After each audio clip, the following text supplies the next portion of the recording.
Hey everyone, so this recap is up late because all today I've been moving my room around.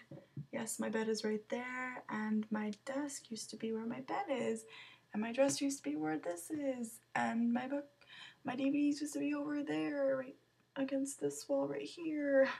It's a little different, and it took me, and I did all by myself, and I'm exhausted, so I totally forgot to do the recap, so I'm going to do it really late today.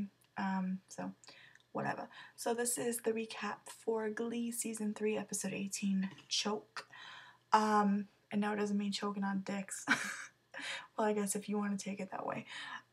So it is Nyada time, and Rachel's in the mode, very Season 1 take back. I haven't noticed really many inner monologues. Maybe just in my mind, I guess you can say Sue and maybe Finn and maybe Will. Yeah, Will did one. Maybe some Rachel. I don't know, I haven't really noticed many centric episodes. I would have loved if Blaine had one, like in episode 15, but whatever.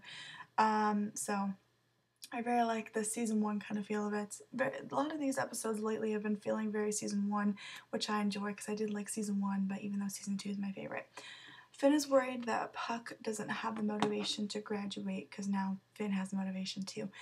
But Puck reassures him that he does want to graduate. He just needs to pass his geography test, and in which he thinks all he has to do is seduce the teacher to pass, but it doesn't work.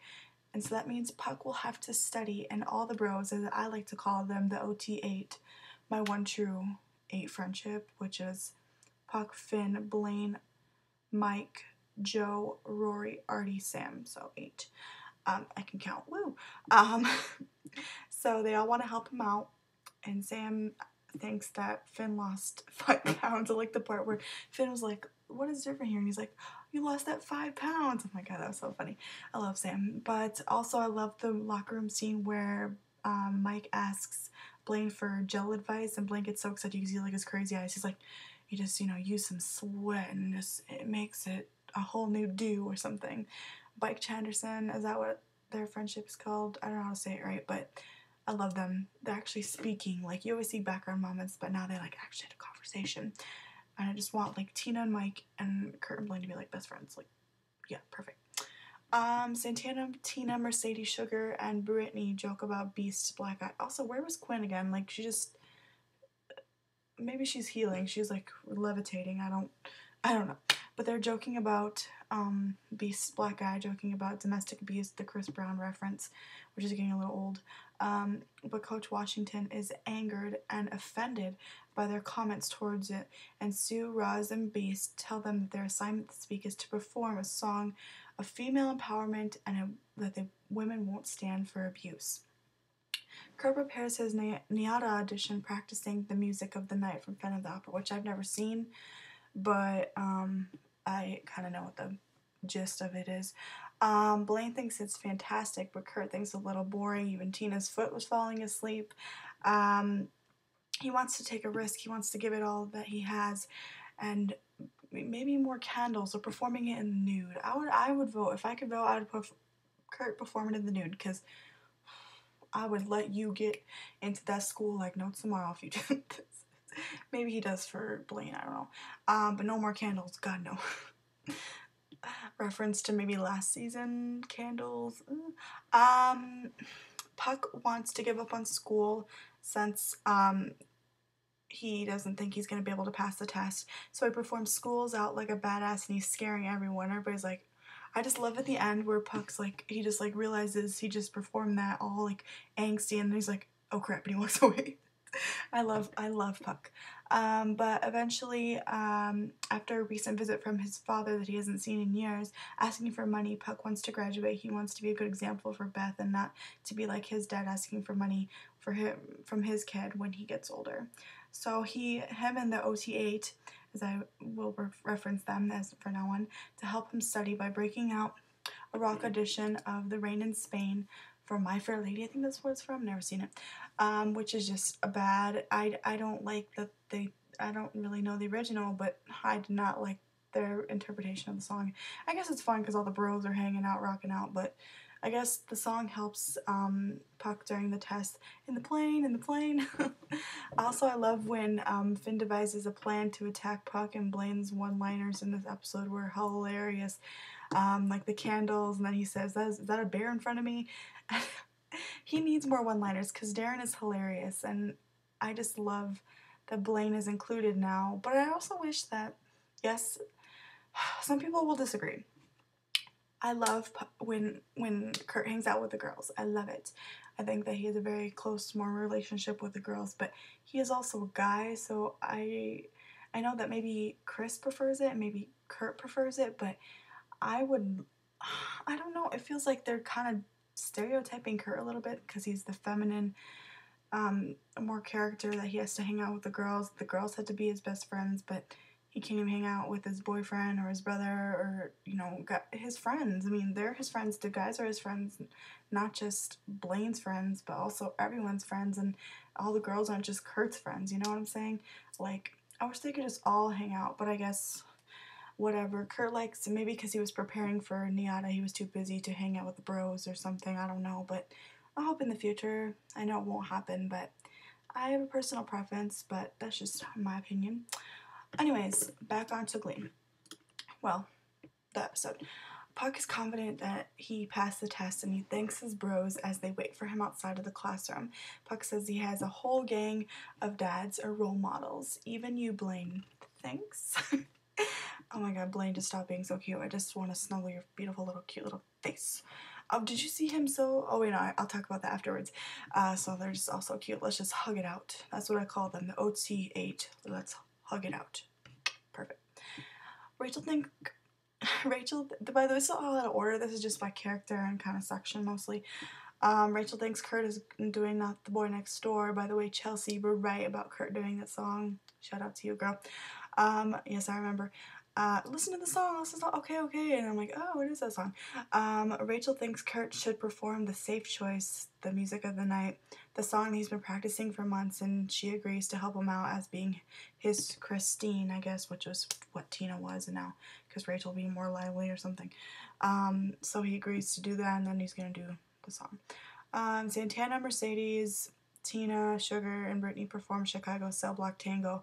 I've seen the original song, I haven't seen the movie, but I saw the performance because I wanted to know what it was, and I wish Glee would have done the full version, like the 7-minute song of the 6 members.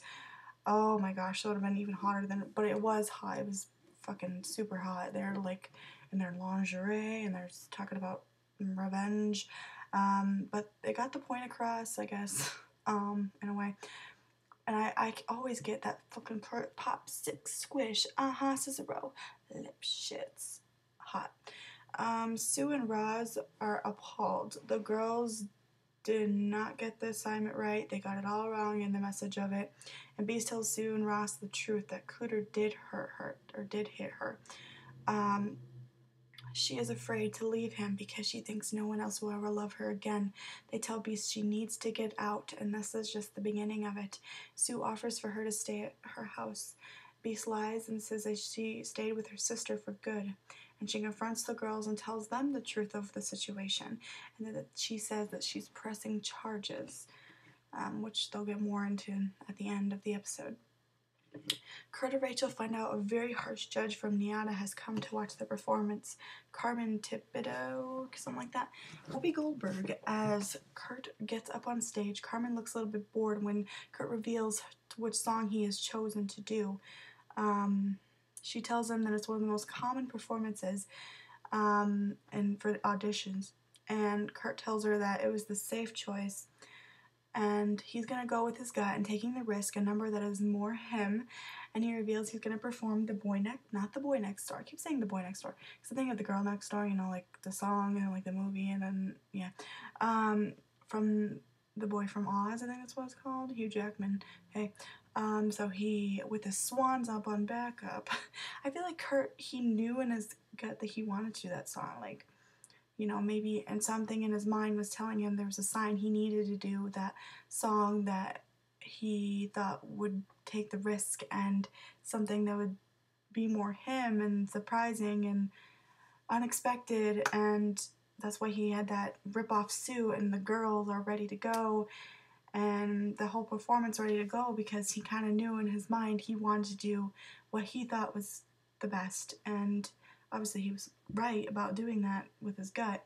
So he rips off his phantom suit to reveal the beautiful gold pants, as seen as also in the, I guess, the original. Perfectly, he performs it perfectly. He shines. His beautiful exposed crotch, as I like to call, dubbed the golden crotch. And Blaine is also watching from the audience, smiling away because his boyfriend has made it. He is made to be on stage. He just sees, he's like, oh my god, I'm like, he's so cute. He's like freaking out. He's like, you know. I love watching Blaine when he does that, but I couldn't stop looking at Kurt's crotch, like, and his ass and those pants, like, good lord, I was crying tears of blood and happiness. Sometimes I do worry about Kurt going to New York, and I mentioned this on Tumblr, and wanting to be on Broadway. That, so many people are going out for the same thing, well as Rachel, and a lot of other people who are just as talented, maybe even more, maybe not as much, but they're all going for the same goal, and they'll do whatever it takes to get to that point. And so that's why I was worried about Kurt going to New York, because so many people are after the same thing, and will he able to make it? But I feel like since that performance, I feel like Kurt was made to be on stage. He just deserves to be there, and he's just made to go on Broadway and perform for millions and millions of people. And obviously he can do it because his voice and his presence and his Broadway and his dancing and his stage presence and the way he does his performances. He obviously has the guts and the glory and the confidence when he performs on stage. So I was really, as a Kurt stan, my heart was exploding for him. So Carmen was impressed by his performance and his bold choice, and I cried because I was so happy that she obviously understood as well that it was amazing. He hit that high note so perfectly in those pants. He was just so flexible and perfect and beautiful, and it was so sexual, and holy shit, his hips don't lie. They really don't lie. Like, Shakira made this song for Kurt Hummel even before Kurt Hummel even existed. We know. She's a Time Lord. She can tell the future. Rachel's up next and goes for her safe choice, Don't Rain on My Parade, but she chokes and asking for a third try. Carmen says the audition is done. Rachel begs for another chance. Her dreams are shattered. My heart broke for Rachel. I may not like her all the time, but she deserves Nyada too. They are both so talented, and they both belong on this stage and Broadway. And this was Rachel's dream since she was born. Why did she choke on a song that she knew backwards? This was so confusing. It's like, how? Why? Something inside her was telling her that was not it or something. I don't know, but my heart broke for her. To have something, that one dream your whole life, and to ruin it in mere minutes is insanely terrible and so unfortunate. I felt so bad for her. My sister, she's like, haha, she's not there because she hates Rachel. I'm like, fuck you, go away. Like, bitch, don't even try. I'm not even a Rachel stan, and I was sympathizing for this girl. Santana, Tina, Mercedes, and Britt and Sugar, even though they weren't even singing, performed Shake It Out by Florence and the Machine. A simple but beautiful performance. Their voices gave me chills. It's like hauntingly beautiful.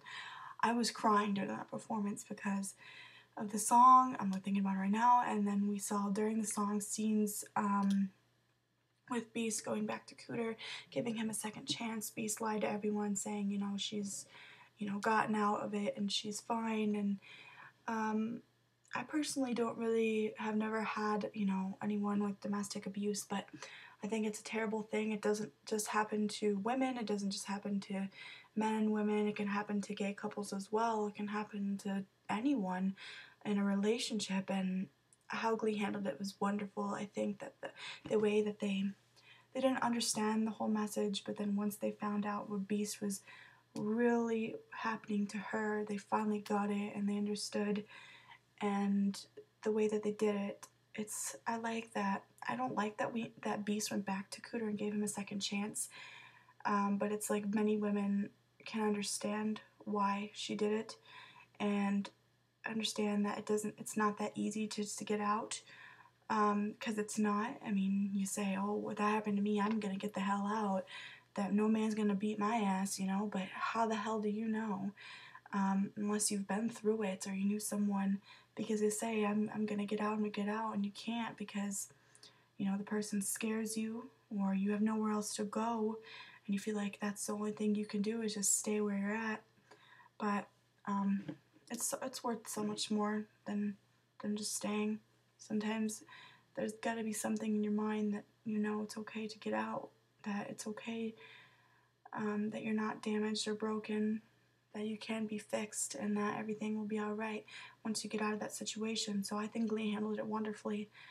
They didn't make it into a joke, and I like how the girls finally got the message, even though Beast couldn't really reveal the truth, because the truth is really heartbreaking. So that broke my heart for Beast, because I love Beast, and I hope that she will get out soon.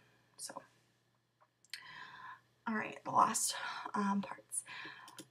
Kurt tries to help Rachel not be sad anymore, but it doesn't help. Kurt says Rachel will go to New York somehow. This is a cute but sad Humbleberry moment. They said they're I love yous because they're totally best friends and they're adorable, but Rachel performs Cry, and it was amazing. I got chills because of the raw emotion, the heartbreak, the tears, everything. You see Finn is there for her, consoling her, and it's so sad, and it's like, you just don't know what to do because this girl is just heartbroken, and you're just like, Rachel, no, I want everyone to be happy. So what will happen? Also, we see that Puck is getting his test back and he fails the exam. So what's going to happen to the both of them in their future now that they feel like it's been shattered and, you know, there's nothing else to do? But maybe there is. How the hell is Glee a comedy? Glee is not a comedy. I cried like 3 times in that one episode. I didn't expect really anything in this episode except for the Kurt solo. I was just going into this episode and not knowing what the hell is going to go on, and I was shocked how great it was and very sad. Next week is prom, dinosaur theme. Well, I think Brittany performs, spoiler, sorry, the spoiler. She performs Dinosaur by Kesha. I just feel like she's Kesha, like they both really can't sing, but I don't want to give much opinion on the next episode. I'm kind of just waiting for the next episode. I don't really want to know much either. I know some spoilers, but I don't really want to think too much about it. So I'm really excited for Klaine and whatnot. I also, I just want to say that they made Santana look exactly the same the way she did last year. Like her hair and her dress, like the same exact thing. Like literally, go look at a picture or something. It's the same thing. And what the hell, Glee. But you can see how far she's come from last year, from being a beard with Karofsky to now being with her girlfriend Brittany as her date. So I think that's amazing progress for Glee. So, wow, did I talk a lot more? I talk a lot in every episode recap. So, I'm excited for prom next week. For Glee's prom, I should say. I'll talk to you guys later. Follow me on my Tumblr, lionkurtz.tumblr.com. Sorry, this is late. I'm obsessed with Doctor Who. Oh my gosh. Okay. Bye.